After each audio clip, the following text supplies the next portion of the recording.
Nanti kalau misalkan ada masyarakat demo, demonstrasi, saya minta tolong dengan Pak Polisi, jangan dipukul kepalanya. Karena kepala ini kalau sudah rusak otaknya, bagaimana dia mau menafkahi anak-anaknya? Bagaimana dia mau bekerja? Pasti tidak ada perusahaan, tempat kerja yang bisa menerima dia.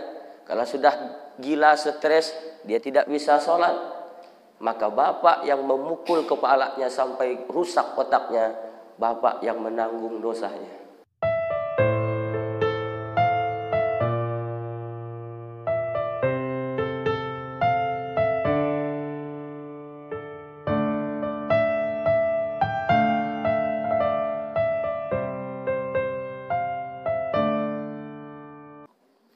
Sebenarnya hari ini Pak, jadwal saya itu di Polres Singkawang.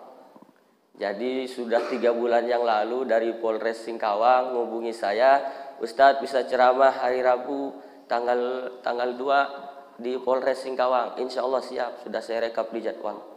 2 minggu yang lalu tanggal 22 itu ada yang WA ke saya, yang undang itu dari Polres Singkawang. Pak Ustadz mohon maaf, di Singkawang ini level 3. Jadi acara kita tanggal 2 dibatalkan. Oh ya Pak, tidak apa-apa. Begitu dibatalkan di pagi hari, dari Polres Sambas menghubungi malamnya. Saya sedang pulang dari ceramah dari Bengkayang. Ustadz bisa nak tanggal 2 di Polres Sambas? Insya Allah bisa. Begitu saya rekap di jadwal, 3 hari kemudian WA lagi dari Polres Singkawang. Ustadz, kalau bisa tanggal 2 jangan digeser dulu ya Pak Ustadz. Kami usahakan mau ngadap ke Polres minta izin. Kata saya, maaf Pak, sudah diambil Polres Sambas. Waduh, kata dia. Jangan waduh, kata saya. Kau yang mulai, kau yang mengakhiri. Ingat saya dulu dia masih di sini Pak Haji Mustaqim kalau masih ingat. Nah itu luar biasa beliau. Kalau udah acara keagamaan semangat. Pak Haji Mustaqim. Minta tanggal berapa lagi Ustadz yang kosong? Saya kasihlah tanggal 22. Nanti kami izin dulu ke atasan. 3 hari kemudian di WA-nya, maaf Ustaz, tidak jadilah. Ya sudahlah Pak, tidak berjodoh berarti saya berjodoh dengan Polres Sambas hari ini. Alhamdulillah, mudah-mudahan kumpul kita hari ini menjadi sebab turunnya rahmat dan ridha Allah Subhanahu wa taala. Saya jarang-jarang nih ceramah di hadapan polisi semua. Bangga saya. Saya kira polisi itu menyeramkan, tapi baiklah polisi. Berapa kali saya ceramah, selalu hadir polisi dan selalu saya ibaratkan polisi itu hebat. Dakwahnya tidak perlu macam saya. Saya kan ceramah berapi-api, meledak-ledak sampai habis suara. Polisi tidak perlu. Cukup baju coklatnya, sholat dia di masjid, sholat zuhur, asar, Allahu Akbar. Ibu-ibu di belakang ngomong sama anaknya, nak, apa mak? Lihat, polisi saja sholat. Bapakmu baru security tidak sholat. Dakwah. Saya pernah khutbah Jumat terlambat di Babul Jannah Pasar. Karena keluar ngajar itu jam 11.30. Terlambat waktu Jumat 11.40. Tidak terkejar. Ganti saja saya bilang, tapi saya insya Allah hadir nanti. Begitu saya datang, sudah penuh masjid dan di belakang saya duduknya bersama anak-anak kecil. Anak kecil di belakang itu kan pongah Pak. Riuh, ribut, kiki dia pongah. Saya bilang, shh. Saya ginikan, saya pula diginikannya. Tidak takut dia. Tiba-tiba datang polisi pakai rompi hijau. Oh dalam hati saya, ada yang lebih lambat dari saya. Polisi. Itu karena dia mengamankan dulu Pak. Udah selesai semua jamaah aman masuk, barulah dia terakhir masuk, duduk dia di belakang. Itu dia cuman sekali dehem saja Pak. Oh pucat anak-anak semua. Kenapa dia memakai baju polisi? Anak-anak takut dengan polisi. Tapi pasti yang takut itu bukan anak polisi. Karena anak polisi itu ayahku tuh kata dia. Nggak takut dia. Nah, terus saya beberapa kali ceramah di daerah yang harus nyebrang sungai seperti Kejawai, seperti ke Taluk Keramat. itu saya pernah nyebrang pakai peri. Itu kan bayar Pak, 40.000. 40.000 saya nyebrang, ketemu dengan Babin Kamtipmas. Mungkin Bapak kenal, namanya Pak Haryono. Di Babin Kamtipmas Tanah Hitam. Ketemu sama saya, Ustadz Hatoli mau kemana? Mau ke Tanah Hitam. Wah, kebetulan saya mau ke sana. Udah bayar tiket ferinya Ustadz? Belum. Dah saya yang bayarkan 40.000. Dalam hati saya, jarang-jarang makan duit polisi ini. Bapak-bapak, bapak ini punya seragam yang tidak boleh dipakai oleh ustadz. Kalau bapak pakai penampilan ustadz, masyarakat akan senang, masyarakat akan bahagia. Tapi kalau Ustadz Hatoli pakai seragam yang bapak punya, pastilah saya ditangkap oleh bapak. Namanya polisi gadungan. Makanya syukuri baju coklat ini Pak, jangan disalahgunakan. Kalau ada orang membuat kegaduhan di masyarakat, tampilkan baju coklatnya itu untuk menjadi penengah. Jangan salah gunakan. Lalu dengan baju coklat Bapak lalu minta-minta di jalan. Tidak lepel itu Pak. Tidak lepel sama sekali. Dan itu merendahkan harga diri Bapak. Maka ketika ada kegaduhan di jalan, tampil baju coklat. Instansi Bapak dilecehkan orang, baju coklat itu yang harus tampil. Dan nanti jika ada masyarakat, ini saya bukan menceramahi Pak ya, cerita-cerita saja. Mudah-mudahan tidak ada yang tersinggung. Tersinggung tidak apa-apa. Tapi saya khawatir kalau ada orang tersinggung mendengar ceramah saya. Karena di beberapa tempat, orang yang tersinggung mendengar ceramah saya pulangnya mati. Bukan ceramah saya hebat, memang ajalnya udah sampai. Nanti kalau misalkan ada masyarakat demonstrasi, saya minta tolong dengan Pak Polisi, jangan dipukul kepalanya. Karena kepala ini kalau sudah rusak otaknya, bagaimana dia mau menafkahi anak-anaknya? Bagaimana dia mau bekerja? Pasti tidak ada perusahaan tempat kerja yang bisa menerima dia. Kalau sudah gila stres, dia tidak bisa sholat. Maka bapak yang memukul kepalanya sampai rusak otaknya, bapak yang menanggung dosanya. Maka kalau mau memukul, pukullah kakinya atau bagian yang lain yang tidak fatal.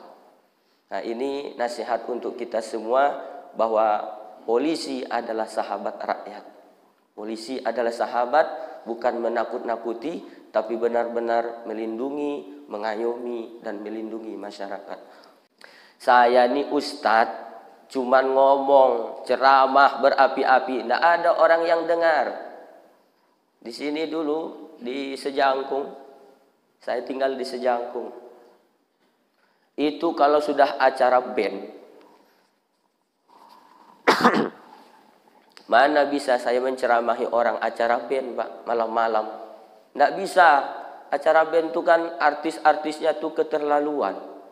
Jam 8 masih bagus pakaiannya. Jam 9 terbuka roknya. Jam 10 terbuka dadanya. Yang nonton di bawahnya aki. Liur-liur nonton. Tidak mungkin saya naik ke atas panggung. Ittaqullah, takutlah kalian kepada Allah. Sampai ada yang mabuk-mabuk berkelahi dan di Sendoyan meninggal gara-gara mabuk itu dan mereka saling bunuh. Lalu Pak Kapolseknya membuat aturan di skor 3 tahun tidak boleh diadakan band. Berarti polisi bisa mencegah kemungkaran jauh lebih hebat dari ustadz. Itu Pak, luar biasa.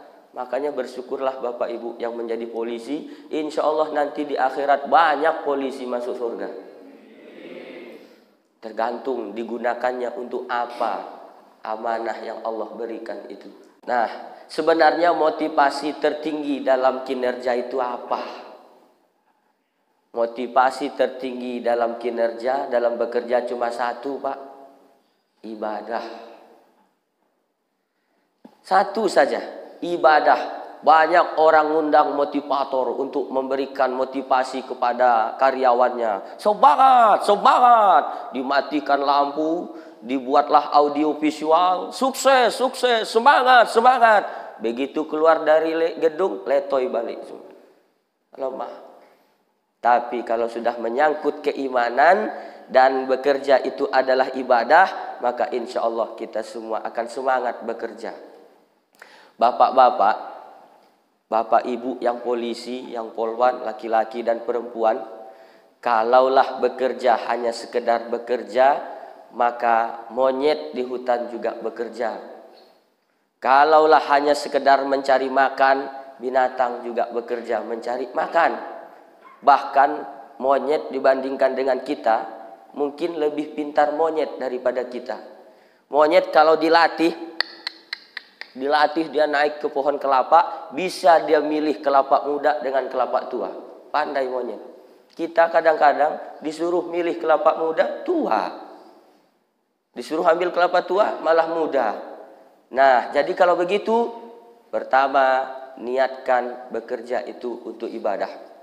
Sesuai dengan firman Allah dalam surah Az-Zariyat ayat 56.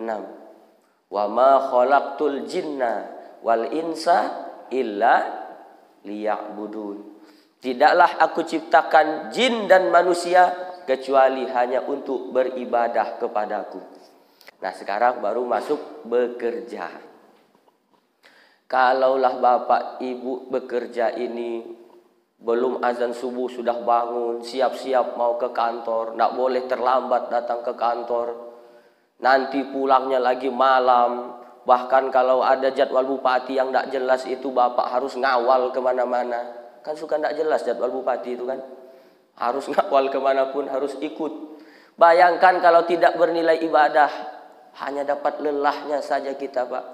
Jadi bagaimana supaya bernilai ibadah Pak Ustadz? Turun dari rumah, bacalah doa. Bismillahi tawakkaltu ala Allah, la haula wala quwata illa billahil aliyil azim.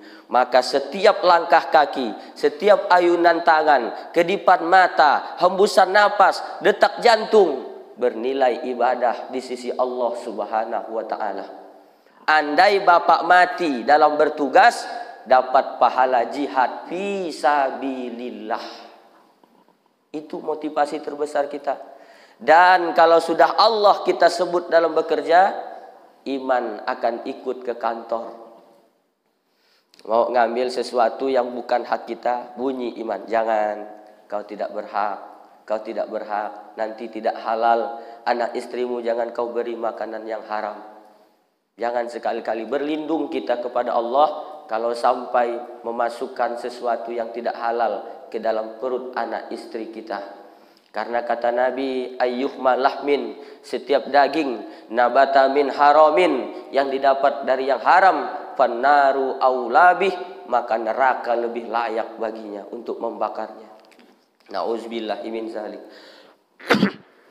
Maka niatkanlah semua itu untuk ibadah. Jangan bayangkan ibadah itu sholat, ibadah itu cuman baca Quran, ibadah itu cuman puasa Senin Kemis. Itu memang ibadah, tapi ibadah individu. Tapi ada yang lebih besar lagi pahalanya dari sekedar, yang lebih besar pahalanya dari sekedar sholat sunat, puasa sunat, yaitu memberikan pelayanan yang maksimal kepada masyarakat.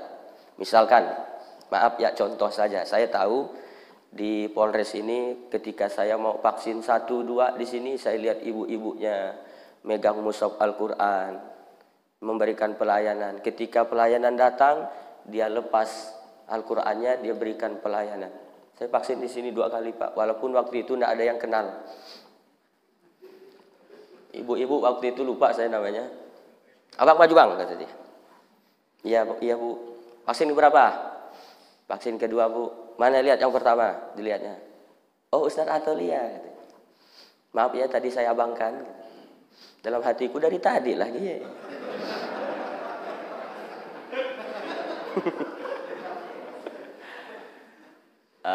Mestinya itu kan semuanya diperlakukan sama dengan baik.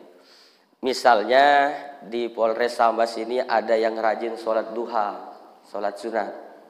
Padahal dia sedang bertugas, memberikan pelayanan. Begitu datang masyarakat, maaf misalkan mau buat SIM. Begitu datang, kemana bagian loket untuk buat SIM? Sedang sholat duha. Maka bukan pahala yang didapatnya, justru dosa. Kenapa? Bekerja wajib, sholat duha sunat. Bagaimana mungkin yang sunat mengalahkan yang wajib? Maka ketika memberikan pelayanan yang maksimal kepada masyarakat, itulah ibadah Bapak Ibu yang sebenarnya.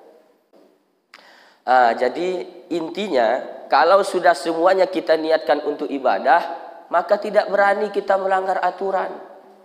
Tidak akan berani kita menyalahgunakan wewenang amanah sebagai abdi negara yang sudah Allah berikan kepada Bapak Ibu sekalian. Ini bapak-bapak, ibu-ibu semuanya yang sudah menjadi polisi, kan ada tupoksinya masing-masing, bekerja saja dengan baik. Tidak usah iri sana, iri sini, sikut sana, sikut sini, tidak usah. Ada tupoksimu, ada bagianmu, kerjakan itu dengan baik. Tidak usah banyak cari muka ke atasan, capek Pak. Kan muka Bapak sudah ada. Jangan kebanyakan cari muka ke atasan, capek. Cari saja perhatian Allah. Ini Polres punya masjid. Dekat. Ada masalah ke masjid. Curhat sama Allah. Ya Allah, saya ini ingin naik pangkat. Mau jadi Kapolres. Gampang itu. Allah punya urusan. Allah cuma berbilang dengan kita. Ya ayyuhallazina amanusta'inu bisabri wassalah. Wahai Pak Polisi, kalau kalian punya masalah, ista'inu bisabri wassalah. Sabar dan perbaiki sholatmu. Aku yang akan selesaikan masalahmu, kata Allah. Makanya kalau kita cari perhatian manusia ini capek kita. Makanya saya berpesan, bekerja saja sebaik mungkin. Ada tupoksimu, ada tugasmu. Allah nanti yang akan angkat derajatmu. Perbaiki sholat. Begitu Pak. Jelas Bapak Ibu? Karena semuanya sudah jelas, mari kita tutup ceramah ini.